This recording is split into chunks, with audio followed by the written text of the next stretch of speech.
The Bible contains the mind of God, the state of man, the way of salvation, the doom of sinners, and the happiness of believers. Its doctrines are holy, its precepts are binding, its stories are true, and its decisions are immutable. Read it to be wise, believe it to be safe, and practice it to be holy. It contains light to direct you, food to support you, and comfort to cheer you. It is the traveler's map, the pilgrim's staff, the pilot's compass, the soldier's sword, and the Christian's charter. Here, paradise is restored, heaven opened, and the gates of hell disclosed. Christ is its grand subject, our good the design, and the glory of God its end. It should fill the memory, rule the heart, and guide the feet. Read it slowly, frequently, and prayerfully. It is a mine of wealth, health to the soul, and a river of pleasure. It involves the highest responsibility, will reward the greatest labor, and will condemn all who trifle with its sacred contents. Pray it in, read it through, live it out, and pass it on.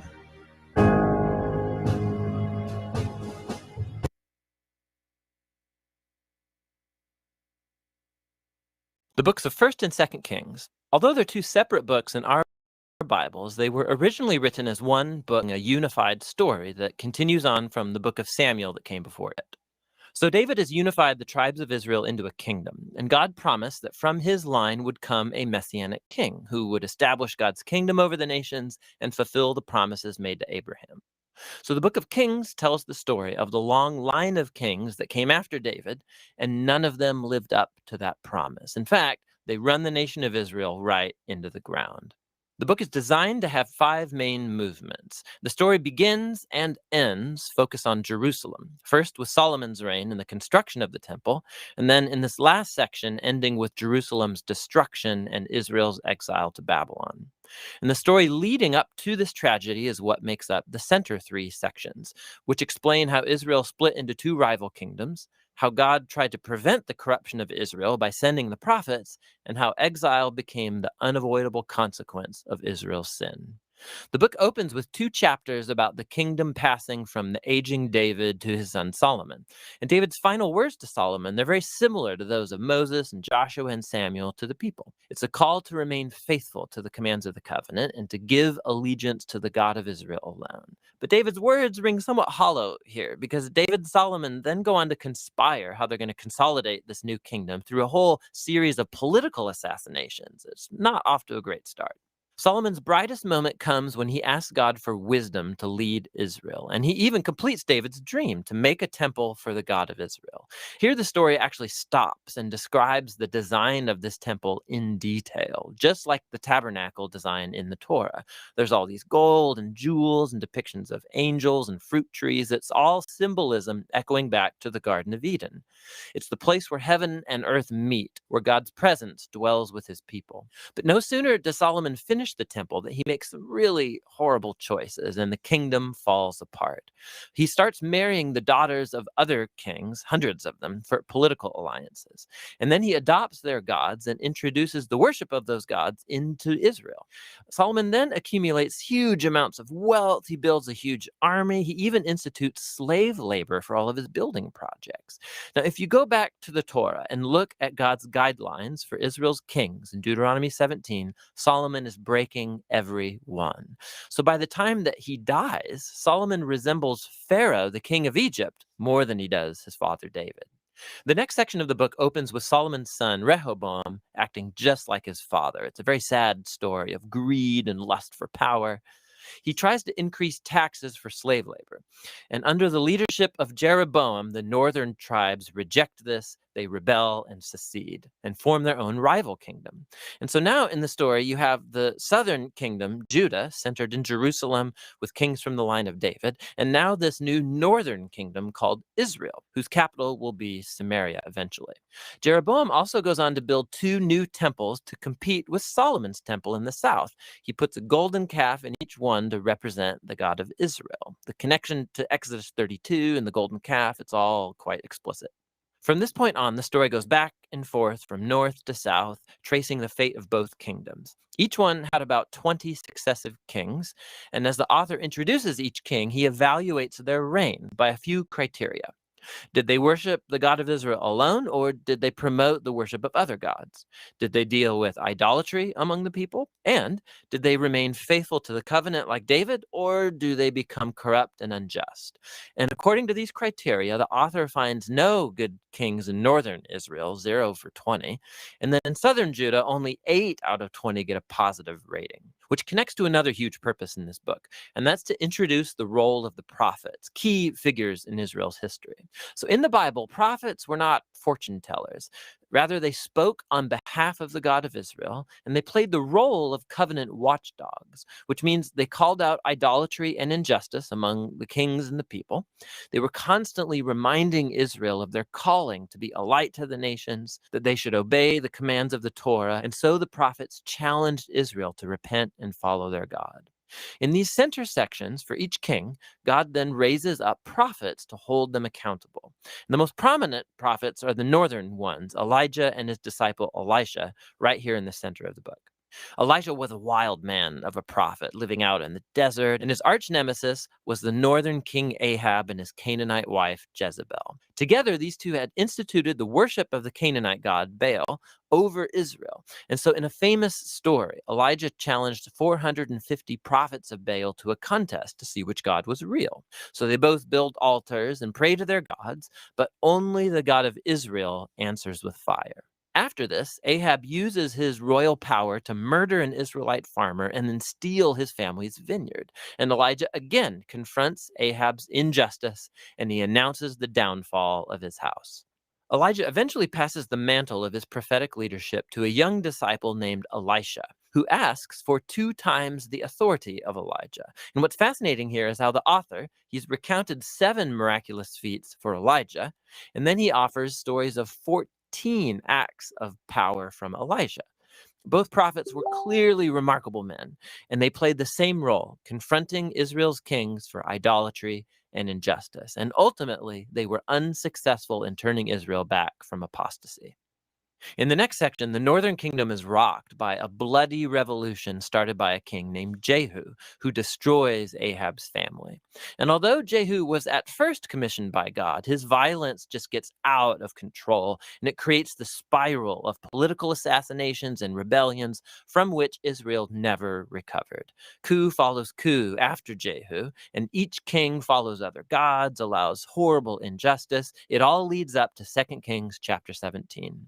The big bad empire of Assyria swoops down and takes out the northern kingdom altogether. In the capital city of Samaria, it's conquered, and the Israelites are exiled and scattered throughout the ancient world. Now, chapter 17 is key. The author stops the story and offers this prophetic reflection on what's just happened. He blames the downfall of the northern kingdom on the idolatry and covenant unfaithfulness of Israel and its kings. And so, God has allowed them to face the consequences of their decisions. The final movement of the book tells the story of the lone southern kingdom. And here we meet some very heroic kings, like Hezekiah, who trusts God when the armies of Assyria come knocking on Jerusalem's door, or Josiah, who discovers this lost scroll of the Torah in the temple. So he starts reading it, he's convicted, and he institutes religious reforms to remove idolatry and Canaanite influences from the land. But Judah is just too far gone. The king, right in between these two, Manasseh, he's the worst by far. So he not only introduces the worship of idol statues into the Jerusalem temple, he also institutes child sacrifice. And so God sends prophets to say, the time is up. Israel has reached the point of no return. The final chapters tell the story of the Babylonian Empire coming to invade Jerusalem, destroy the temple, and carry the people and the royal line of David off into exile. And so the story ends leaving us wondering, is God done with Israel? Is he done with the line of David? Well, the final paragraph zooms about 40 years forward into the exile, and it tells a very odd story. It's about Jehoiakim, a descendant from David, who would have been king if he was back in Jerusalem. And the king of Babylon releases him from prison and invites him to eat at the royal table for the rest of his life, and the book ends. So it's not much, but it's a story that gives a glimmer of hope that God has not abandoned the line of David. So the question now is, how is God going to fulfill his promises to Abraham, to David? How is he going to bless the nations and bring the Messianic kingdom? And to answer those questions, you have to read on into the wisdom and the prophetic books. But for now, that's the book of Kings.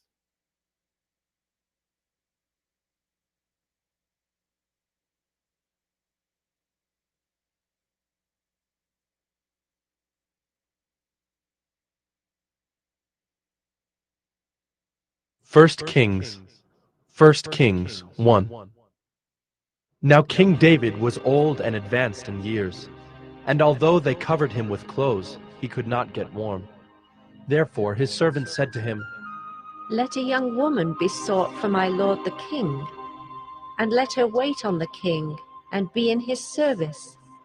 Let her lie in your arms, that my lord the king may be warm. So they sought for a beautiful young woman throughout all the territory of Israel, and found Abishag the Shunammite, and brought her to the king. The young woman was very beautiful, and she was of service to the king and attended to him, but the king knew her not. Now Adonijah the son of Haggith exalted himself, saying, I will be king. And he prepared for himself chariots and horsemen, and 50 men to run before him. His father had never at any time displeased him by asking, Why have you done thus and so? He was also a very handsome man, and he was born next after Absalom. He conferred with Joab the son of Zeruiah, and with Abiathar the priest, and they followed Adonijah and helped him.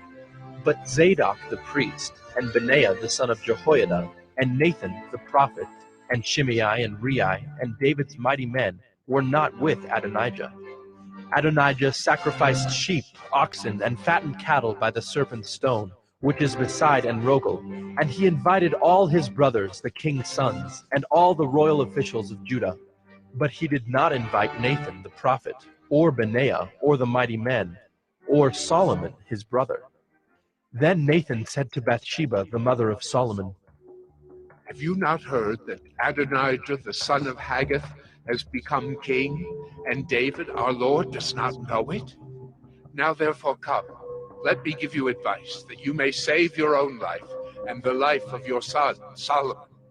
Go in at once to King David, and say to him, Did you not, my lord the king, swear to your servant, saying, Solomon your son shall reign after me, and he shall sit on my throne? Why then is Adonijah king? Then, while you are still speaking with the king, I also will come in after you and confirm your words. So Bathsheba went to the king in his chamber. Now the king was very old, and Abishag the Shunammite was attending to the king. Bathsheba bowed and paid homage to the king, and the king said, What do you desire? She said to him, My lord, you swore to your servant by the Lord your God, saying, Solomon your son shall reign after me, and he shall sit on my throne.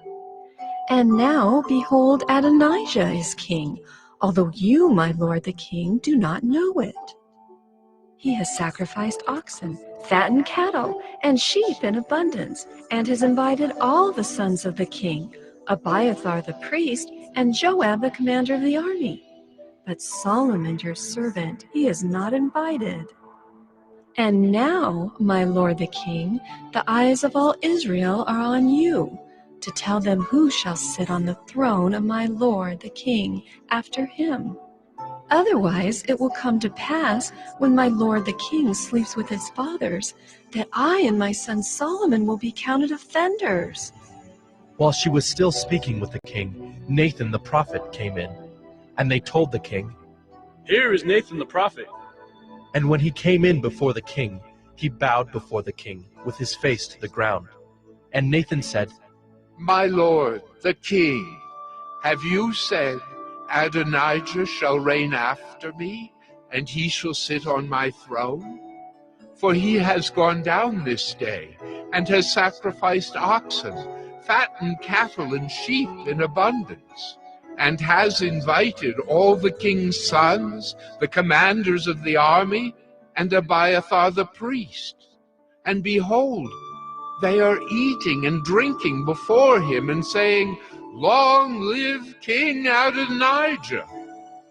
But me, your servant, and Zadok the priest, and Benaiah the son of Jehoiada, and your servant Solomon he has not invited. Has this thing been brought about by my lord the king, and you have not told your servants who should sit on the throne of my lord the king after him? Then King David answered, Call Bathsheba to me. So she came into the king's presence and stood before the king. And the king swore, saying, As the Lord lives, who has redeemed my soul out of every adversity, as I swore to you by the Lord, the God of Israel, saying, Solomon, your son shall reign after me, and he shall sit on my throne in my place. Even so will I do this day. Then Bathsheba bowed with her face to the ground and paid homage to the king and said, May my lord King David live forever. King David said, Call to me Zadok the priest, Nathan the prophet, and Benaiah the son of Jehoiada. So they came before the king. And the king said to them, Take with you the servants of your lord, and have Solomon my son ride on my own mule, and bring him down to Gihon. And let Zadok the priest and Nathan the prophet there anoint him king over Israel. Then blow the trumpet and say, Long live King Solomon. You shall then come up after him, and he shall come and sit on my throne, for he shall be king in my place. And I have appointed him to be ruler over Israel and over Judah. And Benaiah the son of Jehoiada answered the king, Amen. May the Lord, the God of my lord the king, say so.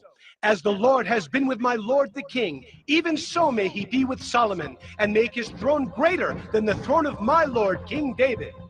So Zadok the priest, Nathan the prophet, and Benaiah the son of Jehoiada, and the Kerethites and the Pelethites went down and had Solomon ride on King David's mule, and brought him to Gihon. There Zadok the priest took the horn of oil from the tent and anointed Solomon.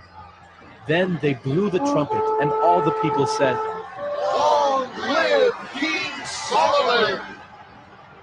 And all the people went up after him, playing on pipes and rejoicing with great joy, so that the earth was split by their noise. Adonijah and all the guests who were with him heard it as they finished feasting.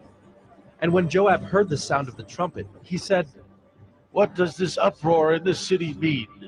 While he was still speaking, behold, Jonathan the son of Abiathar the priest came.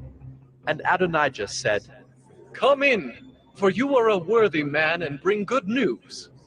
Jonathan answered Adonijah, No, for our Lord King David has made Solomon king, and the king has sent with him Zadok the priest, Nathan the prophet, and Benaiah the son of Jehoiada, and the Kerethites and the Pelethites.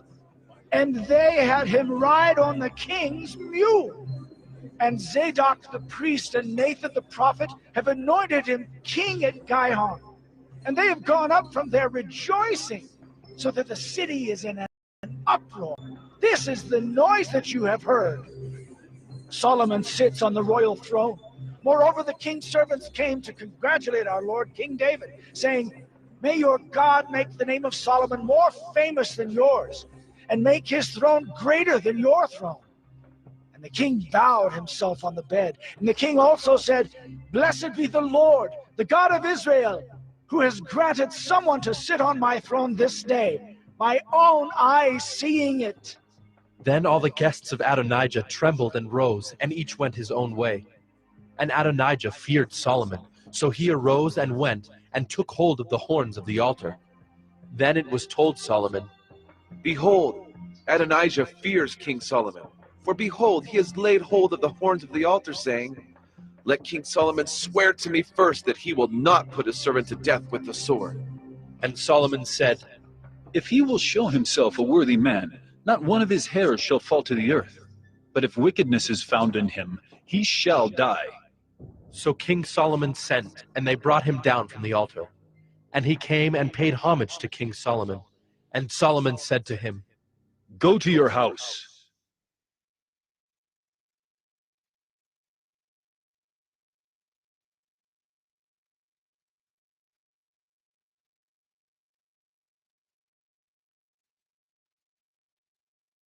First Kings 2.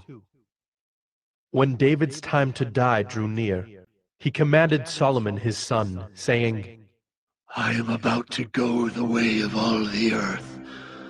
Be strong, and show yourself a man, and keep the charge of the Lord your God, walking in his ways, and keeping his statutes, his commandments, his rules, and his testimonies, as it is written in the law of Moses, that you may prosper in all that you do, and wherever you turn, that the Lord may establish his word that he spoke concerning me, saying, If your sons pay close attention to their way, to walk before me in faithfulness with all their heart and with all their soul, you shall not lack a man on the throne of Israel.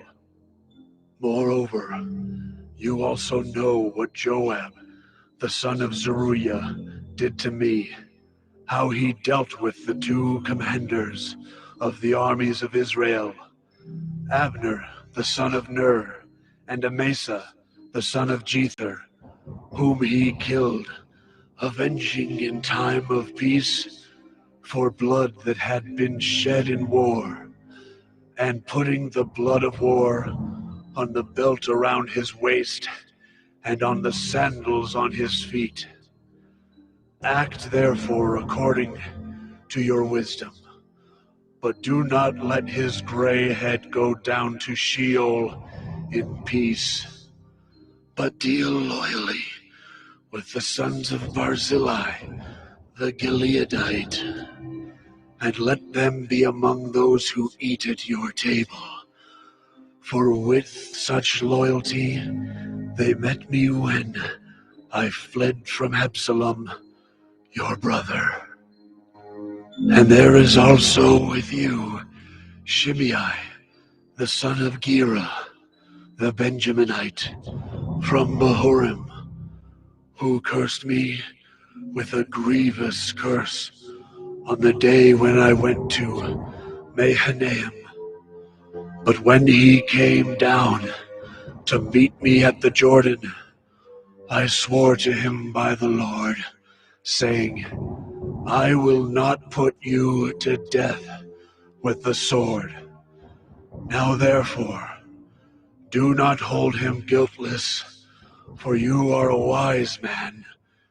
You will know what you ought to do to him, and you shall bring his gray head down with blood to Sheol. Then David slept with his fathers, and was buried in the city of David. And the time that David reigned over Israel was 40 years. He reigned 7 years in Hebron, and 33 years in Jerusalem. So Solomon sat on the throne of David his father, and his kingdom was firmly established. Then Adonijah, the son of Haggith, came to Bathsheba, the mother of Solomon. And she said, Do you come peacefully? He said, Peacefully. Then he said, I have something to say to you.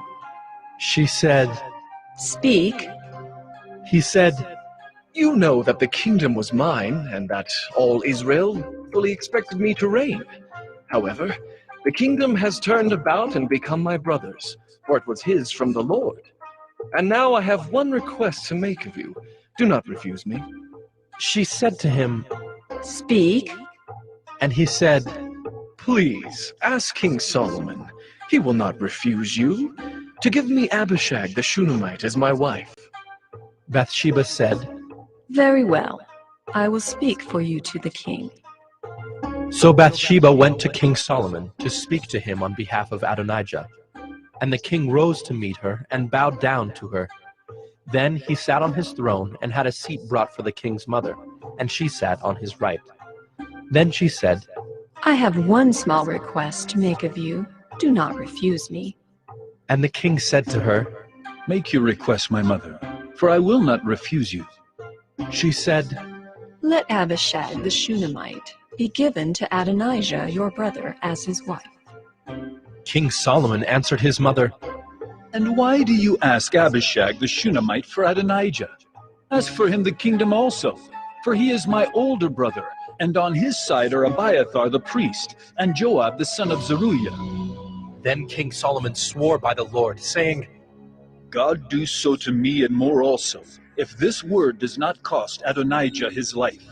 Now therefore, as the Lord lives, who has established me and placed me on the throne of David my father, and who has made me a house, as he promised, Adonijah shall be put to death today. So King Solomon sent Benaiah the son of Jehoiada, and he struck him down, and he died. And to Abiathar the priest the king said, Go to Anathoth, to your estate, for you deserve death.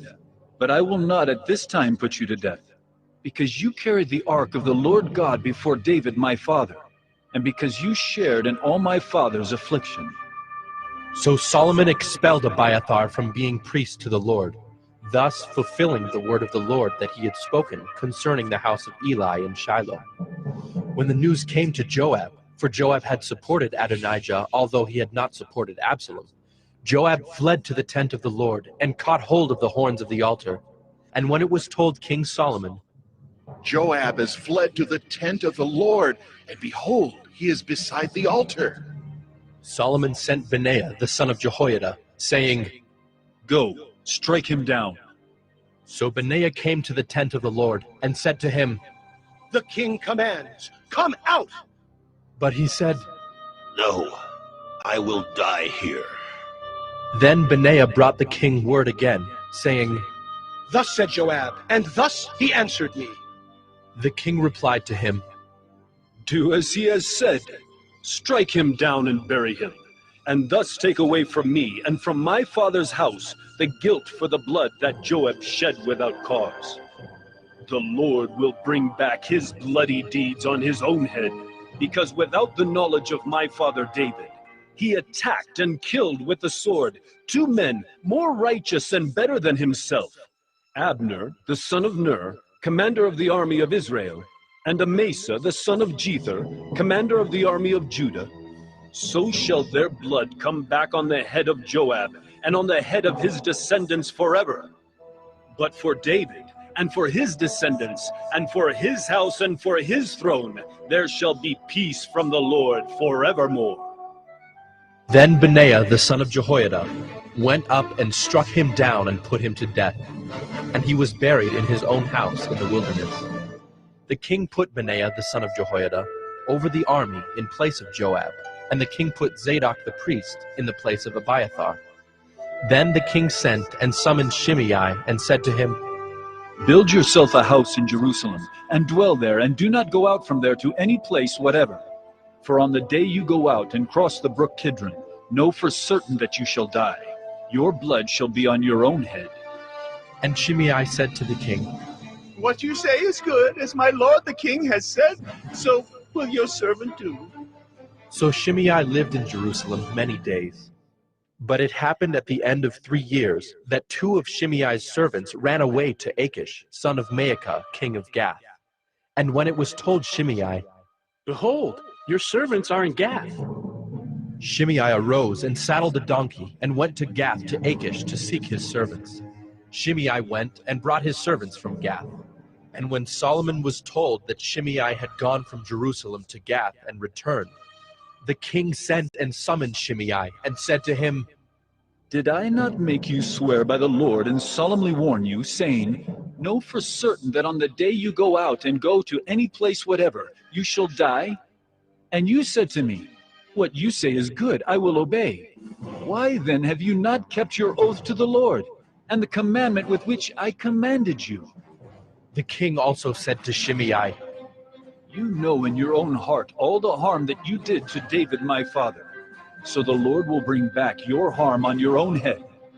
But King Solomon shall be blessed, and the throne of David shall be established before the Lord forever. Then the king commanded Benaiah the son of Jehoiada, and he went out and struck him down, and he died. So the kingdom was established in the hand of Solomon.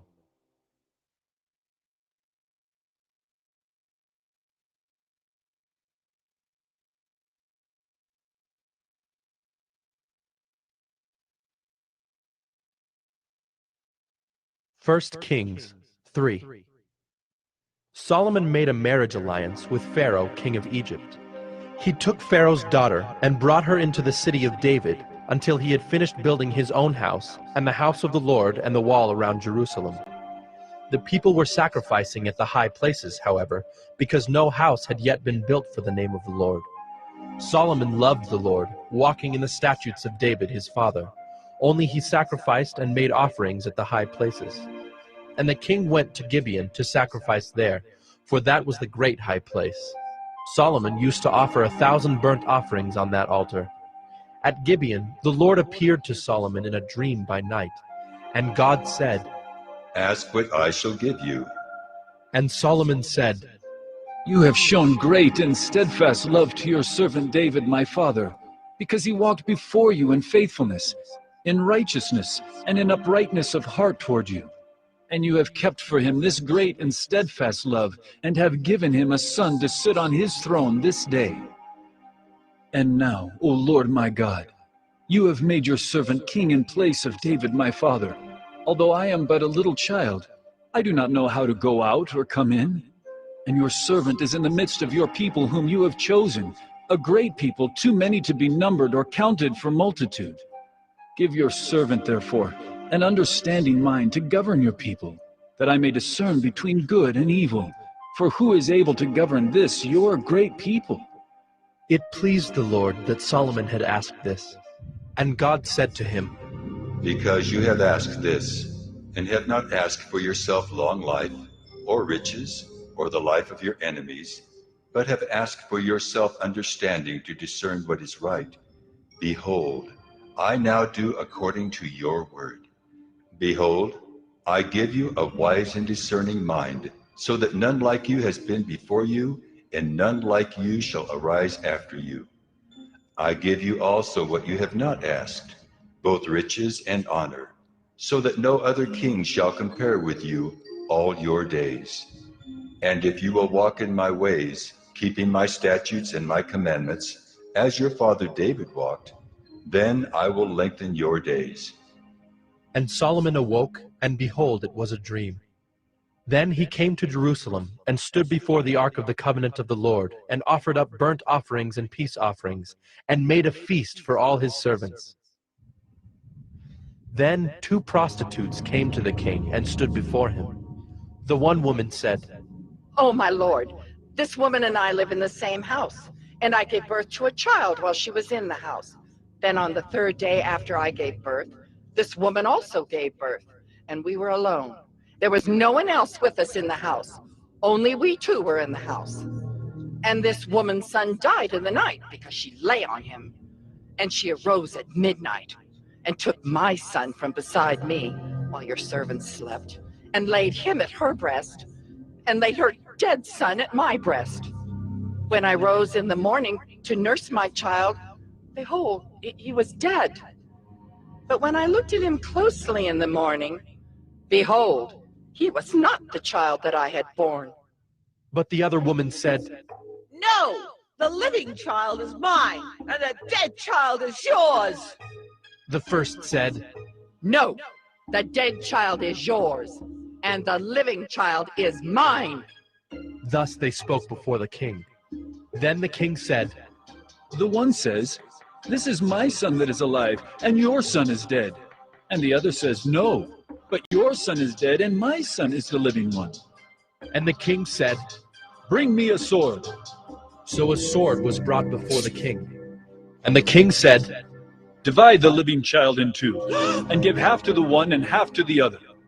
Then the woman whose son was alive said to the king, because her heart yearned for her son, Oh, my lord! Give her the living child, and by no means put him to death. But the other said, He shall be neither mine nor yours. Divide him! Then the king answered and said, Give the living child to the first woman, and by no means put him to death. She is his mother. And all Israel heard of the judgment that the king had rendered, and they stood in awe of the king, because they perceived that the wisdom of God was in him to do justice.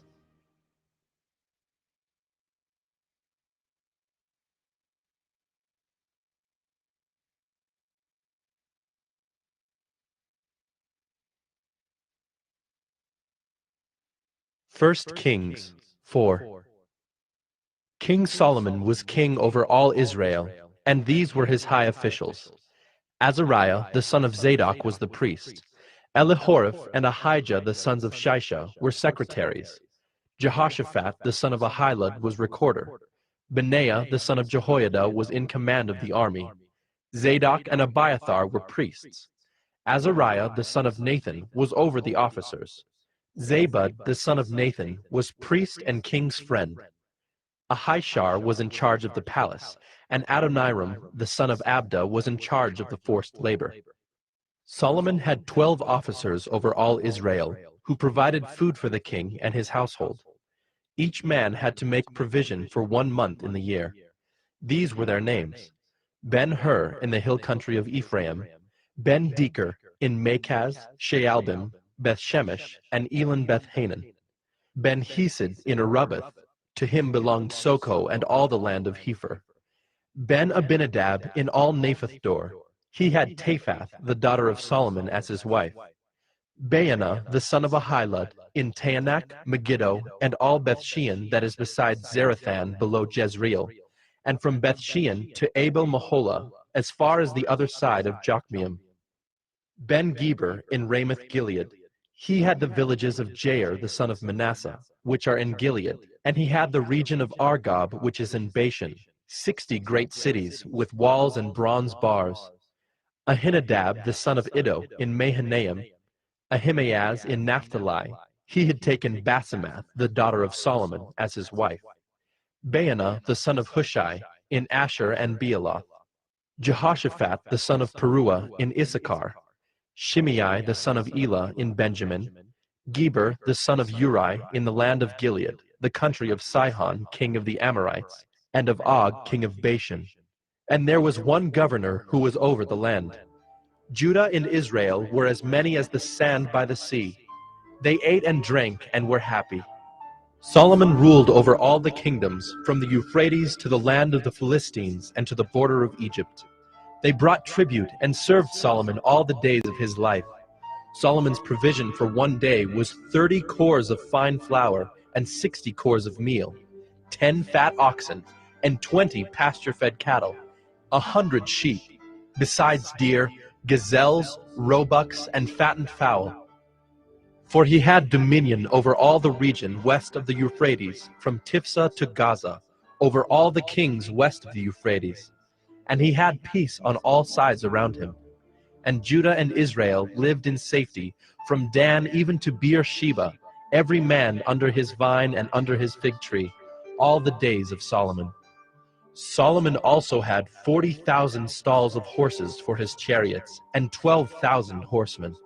And those officers supplied provisions for King Solomon, and for all who came to King Solomon's table, each one in his month. They let nothing be lacking. Barley also, and straw for the horses, and swift steeds they brought to the place where it was required, each according to his duty. And God gave Solomon wisdom and understanding beyond measure, and breadth of mind like the sand on the seashore, so that Solomon's wisdom surpassed the wisdom of all the people of the east and all the wisdom of Egypt. For he was wiser than all other men, wiser than Ethan the Ezrahite, and Heman, Calcol, and Darda the sons of Mahol, and his fame was in all the surrounding nations. He also spoke 3,000 proverbs, and his songs were 1,005. He spoke of trees, from the cedar that is in Lebanon to the hyssop that grows out of the wall. He spoke also of beasts, and of birds, and of reptiles, and of fish. And people of all nations came to hear the wisdom of Solomon, and from all the kings of the earth who had heard of his wisdom.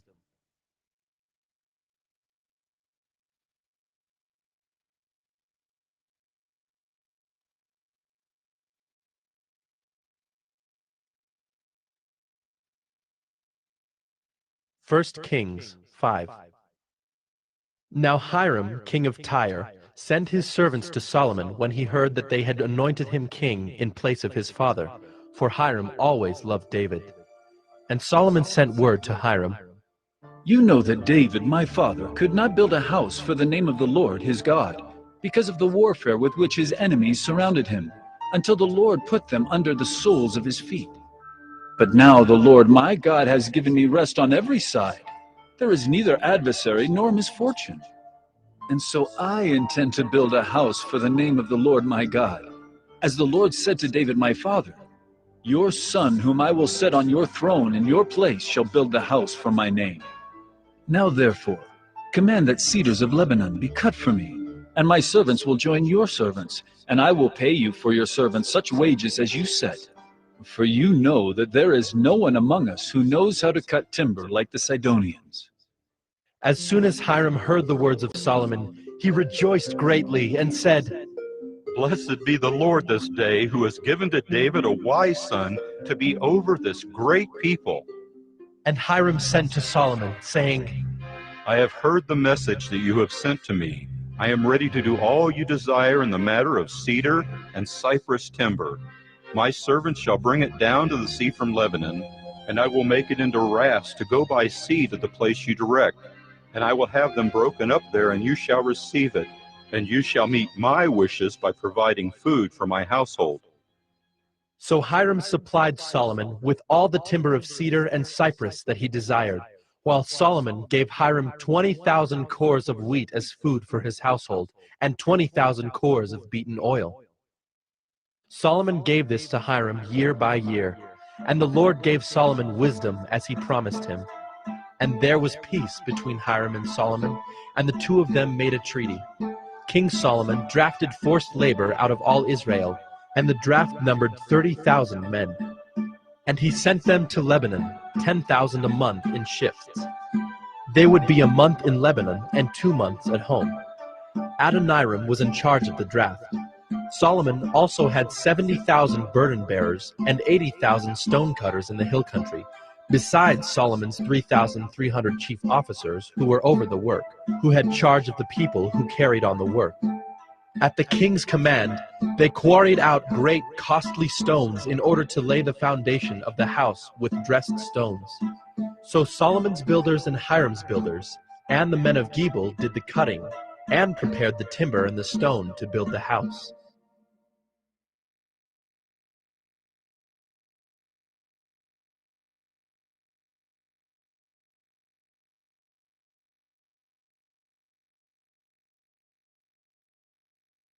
First Kings 6. In the 480th year after the people of Israel came out of the land of Egypt, in the 4th year of Solomon's reign over Israel, in the month of Ziv, which is the 2nd month, he began to build the house of the Lord. The house that King Solomon built for the Lord was 60 cubits long, 20 cubits wide, and 30 cubits high. The vestibule in front of the nave of the house was 20 cubits long, equal to the width of the house, and 10 cubits deep in front of the house. And he made for the house windows with recessed frames. He also built a structure against the wall of the house, running around the walls of the house, both the nave and the inner sanctuary. And he made side chambers all around. The lowest story was 5 cubits broad. The middle one was 6 cubits broad, and the third was 7 cubits broad. For around the outside of the house, he made offsets on the wall in order that the supporting beams should not be inserted into the walls of the house. When the house was built, it was with stone prepared at the quarry, so that neither hammer nor axe nor any tool of iron was heard in the house while it was being built. The entrance for the lowest story was on the south side of the house, and one went up by stairs to the middle story, and from the middle story to the third. So he built the house and finished it, and he made the ceiling of the house of beams and planks of cedar. He built the structure against the whole house 5 cubits high, and it was joined to the house with timbers of cedar.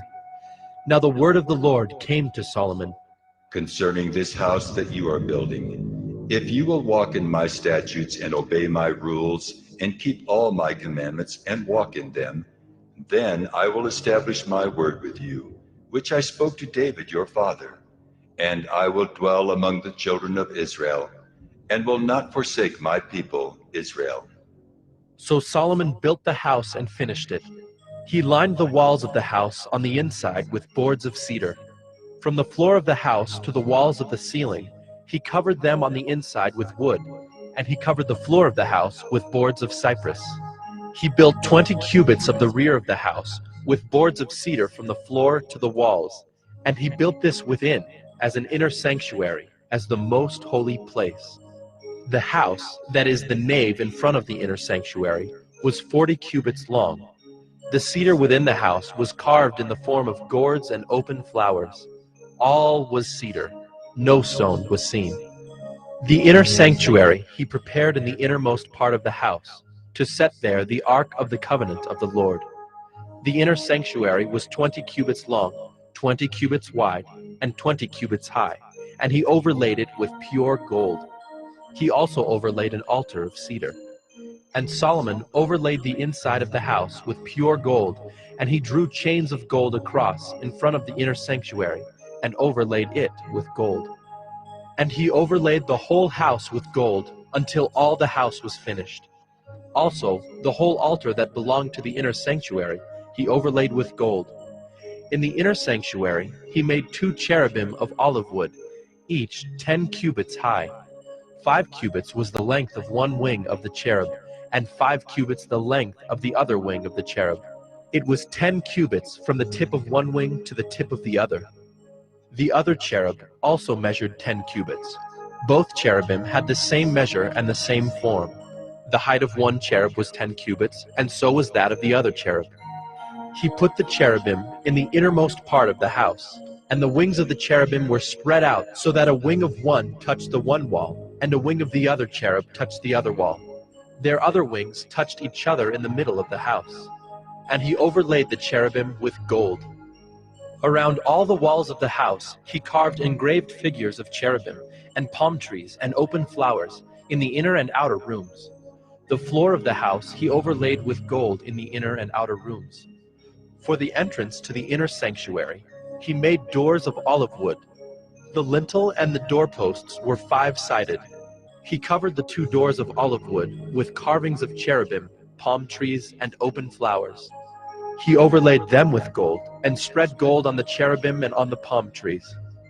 So also he made for the entrance to the nave doorposts of olive wood in the form of a square, and 2 doors of cypress wood. The 2 leaves of the one door were folding, and the 2 leaves of the other door were folding. On them he carved cherubim and palm trees and open flowers, and he overlaid them with gold evenly applied on the carved work. He built the inner court with 3 courses of cut stone and 1 course of cedar beams. In the 4th year, the foundation of the house of the Lord was laid, in the month of Ziv. And in the 11th year, in the month of Bul, which is the 8th month, the house was finished in all its parts and according to all its specifications. He was 7 years in building it.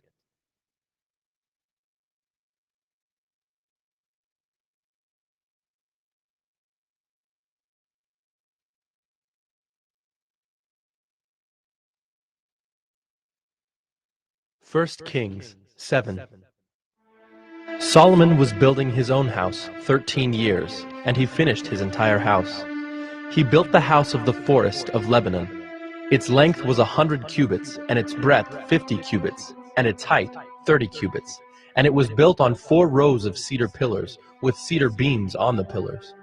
And it was covered with cedar above the chambers that were on the 45 pillars, 15 in each row. There were window frames in 3 rows, and window opposite window in 3 tiers. All the doorways and windows had square frames, and window was opposite window in 3 tiers. And he made the hall of pillars. Its length was 50 cubits, and its breadth 30 cubits. There was a porch in front with pillars, and a canopy in front of them. And he made the hall of the throne where he was to pronounce judgment, even the hall of judgment. It was finished with cedar from floor to rafters. His own house where he was to dwell, in the other court back of the hall, was of like workmanship. Solomon also made a house like this hall for Pharaoh's daughter whom he had taken in marriage. All these were made of costly stones, cut according to measure, sawed with saws back and front, even from the foundation to the coping, and from the outside to the great court. The foundation was of costly stones, huge stones, stones of 8 and 10 cubits, and above were costly stones, cut according to measurement, and cedar. The great court had 3 courses of cut stone all around, and a course of cedar beams. So had the inner court of the house of the Lord, and the vestibule of the house. And King Solomon sent and brought Hiram from Tyre. He was the son of a widow of the tribe of Naphtali, and his father was a man of Tyre, a worker in bronze. And he was full of wisdom, understanding, and skill for making any work in bronze. He came to King Solomon and did all his work. He cast 2 pillars of bronze. 18 cubits was the height of one pillar, and a line of 12 cubits measured its circumference. It was hollow, and its thickness was 4 fingers. The second pillar was the same. He also made 2 capitals of cast bronze to set on the tops of the pillars. The height of the one capital was 5 cubits, and the height of the other capital was 5 cubits. There were lattices of checker work with wreaths of chain work for the capitals on the tops of the pillars, a lattice for the one capital, and a lattice for the other capital. Likewise, he made pomegranates in 2 rows around the one lattice work to cover the capital that was on the top of the pillar, and he did the same with the other capital. Now the capitals that were on the tops of the pillars in the vestibule were of lily work, 4 cubits. The capitals were on the 2 pillars and also above the rounded projection which was beside the lattice work. There were 200 pomegranates in 2 rows all around, and so with the other capital. He set up the pillars at the vestibule of the temple. He set up the pillar on the south and called its name Jachin, and he set up the pillar on the north and called its name Boaz. And on the tops of the pillars was lily work. Thus the work of the pillars was finished. Then he made the sea of cast metal. It was round, 10 cubits from brim to brim, and 5 cubits high, and a line of 30 cubits measured its circumference. Under its brim were gourds for 10 cubits, compassing the sea all around. The gourds were in 2 rows, cast with it when it was cast. It stood on 12 oxen, 3 facing north, 3 facing west, 3 facing south, and 3 facing east. The sea was set on them, and all their rear parts were inward. Its thickness was a handbreadth, and its brim was made like the brim of a cup, like the flower of a lily. It held 2,000 baths. He also made the 10 stands of bronze. Each stand was 4 cubits long, 4 cubits wide, and 3 cubits high. This was the construction of the stands. They had panels, and the panels were set in the frames. And on the panels that were set in the frames were lions, oxen, and cherubim. On the frames, both above and below the lions and oxen, there were wreaths of beveled work. Moreover, each stand had 4 bronze wheels and axles of bronze, and at the 4 corners were supports for a basin. The supports were cast with wreaths at the side of each. Its opening was within a crown that projected upward 1 cubit. Its opening was round as a pedestal is made, 1.5 cubits deep. At its opening there were carvings, and its panels were square, not round. And the 4 wheels were underneath the panels. The axles of the wheels were of one piece with the stands, and the height of a wheel was 1.5 cubits. The wheels were made like a chariot wheel. Their axles, their rims, their spokes, and their hubs were all cast. There were 4 supports at the 4 corners of each stand. The supports were of one piece with the stands. And on the top of the stand there was a round band half a cubit high. And on the top of the stand its stays and its panels were of one piece with it. And on the surfaces of its stays and on its panels he carved cherubim, lions, and palm trees according to the space of each, with wreaths all around. After this manner he made the 10 stands. All of them were cast alike, of the same measure and the same form. And he made 10 basins of bronze. Each basin held 40 baths. Each basin measured 4 cubits, and there was a basin for each of the 10 stands. And he set the stands, 5 on the south side of the house, and 5 on the north side of the house. And he set the sea at the southeast corner of the house.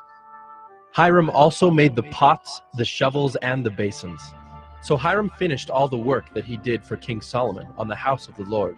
The 2 pillars, the 2 bowls of the capitals that were on the tops of the pillars, and the 2 lattice works to cover the 2 bowls of the capitals that were on the tops of the pillars.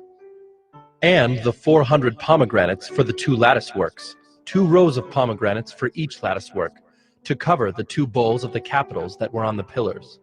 The 10 stands and the 10 basins on the stands, and the 1 sea and the 12 oxen underneath the sea.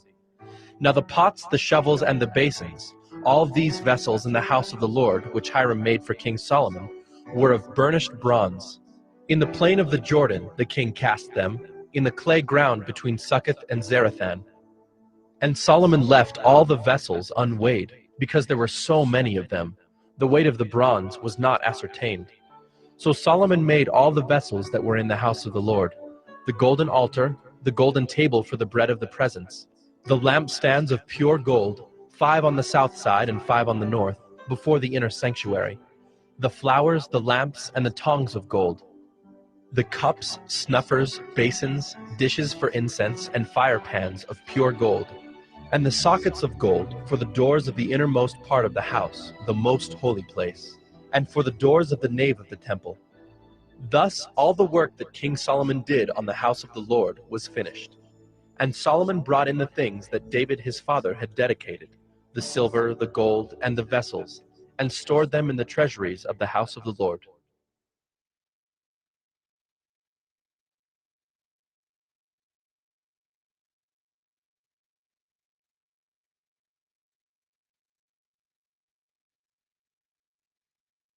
First Kings 8. Then Solomon assembled the elders of Israel and all the heads of the tribes, the leaders of the fathers' houses of the people of Israel, before King Solomon in Jerusalem, to bring up the ark of the covenant of the Lord out of the city of David, which is Zion. And all the men of Israel assembled to King Solomon at the feast in the month of Ethanim, which is the 7th month. And all the elders of Israel came, and the priests took up the ark. And they brought up the ark of the Lord, the tent of meeting, and all the holy vessels that were in the tent. The priests and the Levites brought them up. And King Solomon and all the congregation of Israel who had assembled before him were with him before the ark, sacrificing so many sheep and oxen that they could not be counted or numbered. Then the priests brought the ark of the covenant of the Lord to its place in the inner sanctuary of the house, in the most holy place, underneath the wings of the cherubim.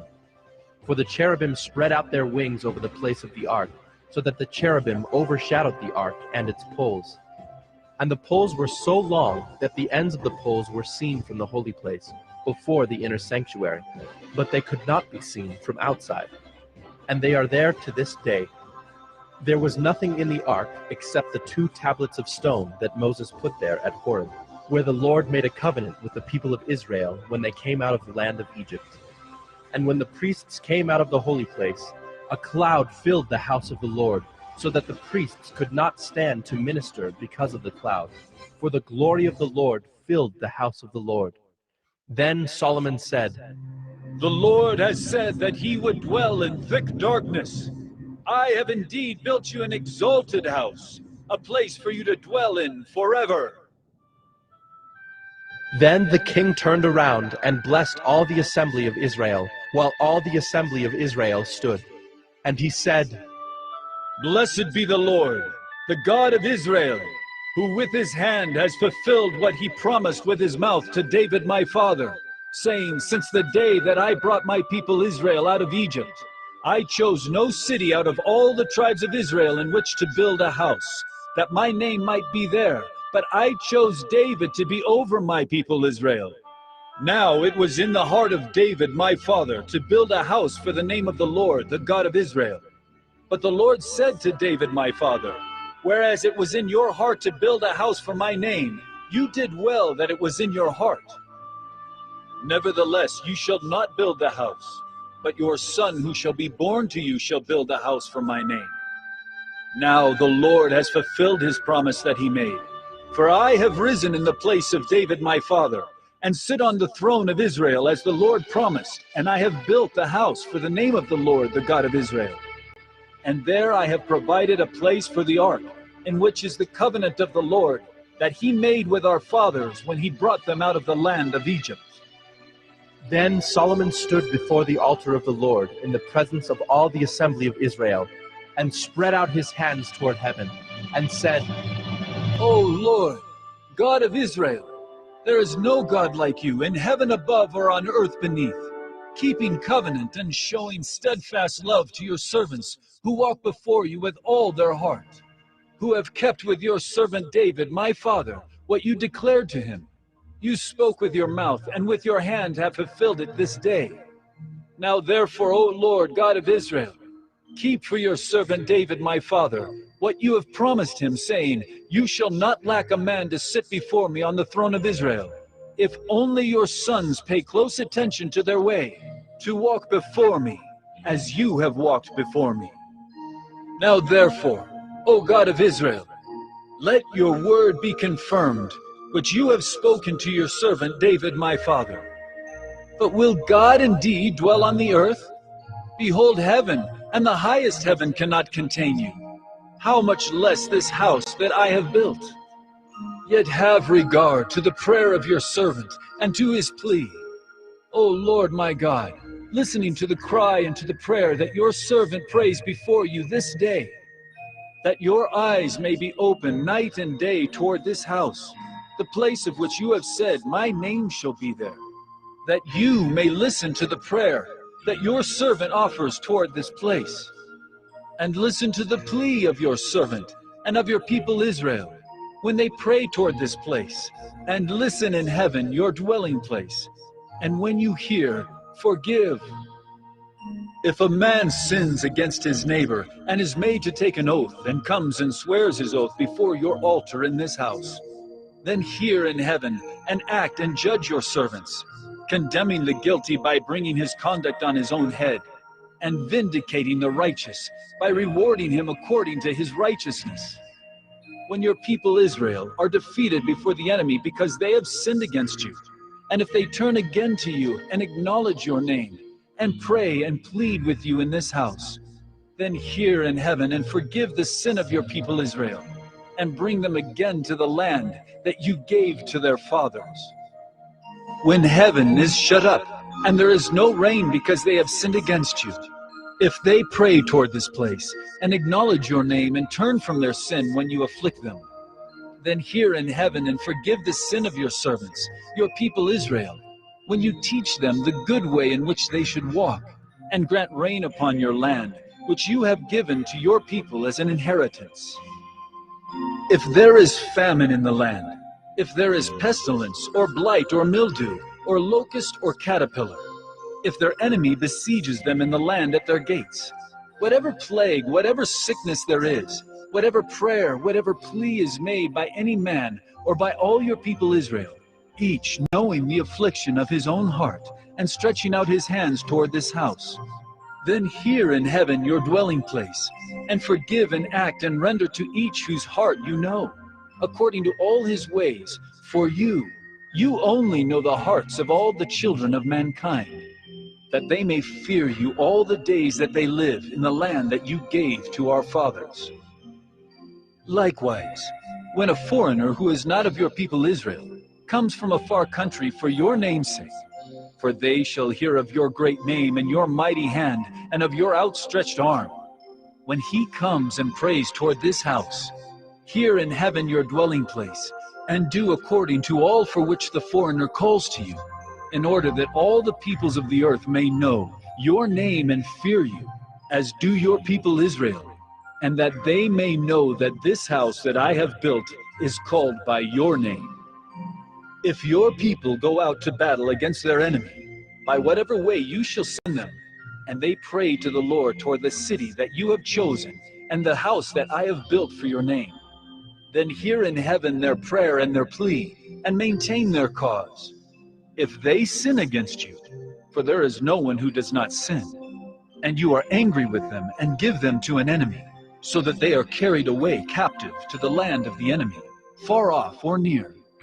Yet, if they turn their heart in the land to which they have been carried captive, and repent, and plead with you in the land of their captors, saying, we have sinned and have acted perversely and wickedly. If they repent with all their mind and with all their heart in the land of their enemies, who carried them captive, and pray to you toward their land, which you gave to their fathers, the city that you have chosen, and the house that I have built for your name, then hear in heaven your dwelling place, their prayer and their plea, and maintain their cause, and forgive your people who have sinned against you, and all their transgressions that they have committed against you, and grant them compassion in the sight of those who carried them captive, that they may have compassion on them. For they are your people, and your heritage, which you brought out of Egypt from the midst of the iron furnace. Let your eyes be open to the plea of your servant, and to the plea of your people Israel, giving ear to them whenever they call to you. For you separated them from among all the peoples of the earth, to be your heritage, as you declared through Moses your servant, when you brought our fathers out of Egypt, O Lord God.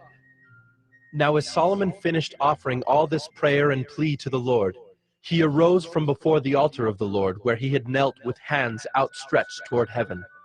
And he stood and blessed all the assembly of Israel with a loud voice, saying, Blessed be the Lord, who has given rest to his people Israel, according to all that he promised. Not one word has failed of all his good promise, which he spoke by Moses his servant. The Lord our God be with us, as he was with our fathers. May he not leave us or forsake us, that he may incline our hearts to him, to walk in all his ways, and to keep his commandments, his statutes, and his rules, which he commanded our fathers. Let these words of mine, with which I have pleaded before the Lord, be near to the Lord our God, day and night, and may he maintain the cause of his servant, and the cause of his people Israel, as each day requires, that all the peoples of the earth may know that the Lord is God, there is no other. Let your heart, therefore, be wholly true to the Lord our God, walking in his statutes, and keeping his commandments, as at this day. Then the king and all Israel with him offered sacrifice before the Lord. Solomon offered as peace offerings to the Lord 22,000 oxen and 120,000 sheep. So the king and all the people of Israel dedicated the house of the Lord. The same day, the king consecrated the middle of the court that was before the house of the Lord. For there he offered the burnt offering and the grain offering and the fat pieces of the peace offerings, because the bronze altar that was before the Lord was too small to receive the burnt offering and the grain offering and the fat pieces of the peace offerings. So Solomon held the feast at that time, and all Israel with him, a great assembly from Lebo-Hamath to the brook of Egypt before the Lord our God, 7 days. On the 8th day he sent the people away, and they blessed the king, and went to their homes joyful and glad of heart for all the goodness that the Lord had shown to David his servant, and to Israel his people.